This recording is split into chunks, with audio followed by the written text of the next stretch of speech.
Hi friends, പറഞ്ഞാണേ ഇത് നമ്മുടെ തമിഴ്നാട്ടിൽ നടക്കുന്നൊരു സംഭവമാണ് കേട്ടോ. ജല്ലിക്കെട്ട് കാള റേസ് തമിഴ്നാട് ഈറോഡ് നടക്കുന്നൊരു സംഭവമാണ്. ഒരു രക്ഷയില്ല കേട്ടോ, ജല്ലിക്കെട്ട് കളയില്ല. ഇവിടുത്തെ ഇവരുടെ ഒരു അത് എല്ലാ വർഷവും ഒരു ഫെസ്റ്റിവൽ അല്ലെ, ഒരു റേസ് മാതിരി നടക്കുന്നത്. അതായത് ഫെസ്റ്റിവൽ ഒരു ആഘോഷമല്ല, ഒരു റേസാണ് സംഭവം. ഒരു രക്ഷയില്ല. കുതിരയുണ്ട്, അല്ലാതെ ജല്ലിക്കെട്ട് കാളയും.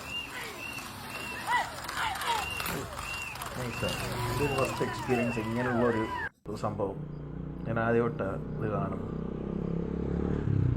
ഒരു രക്ഷയില്ല. എൻ്റെ ഫ്രണ്ട് ആംബുലൻസ് വീഴുന്നവർക്ക് പോലെ പരിക്കുപറ്റിയ ആംബുലൻസും കാര്യങ്ങളും എല്ലാം ഉണ്ട്. പിന്നെ നാട്ടിലുള്ള അവിടുത്തെ കുറേ ടീംസ് എല്ലാവരും നമ്മളിവിടെയൊക്കെ പോകുന്ന പോലെ വണ്ടിയിൽ ഇങ്ങനെ നടക്കും അതിൻ്റെ ഫ്രണ്ടിൽ. രക്ഷയില്ല കേട്ടോ. ഫസ്റ്റ് ടൈം കാണുന്ന കാഴ്ചയാണ് ഈ സംഭവം. നല്ല സേഫ്റ്റി ആയിട്ടുള്ള അതിനുള്ള ആൾക്കാരും എല്ലാം ഉണ്ട് കൂടെ. ഇവരും എല്ലാം എന്തെങ്കിലും തമ്മിൽ കൂട്ടിയിടിക്കും, അങ്ങനെ സംഭവിക്കാറില്ല യൂഷ്വലി. അങ്ങനെ സംഭവിച്ചാലും അതിനുള്ള ഒരു സംഭവമുണ്ട്. നിങ്ങളുടെ ഒരു ഫസ്റ്റ് എക്സ്പീരിയൻസ് ഒന്നും കാണാത്തവർക്ക്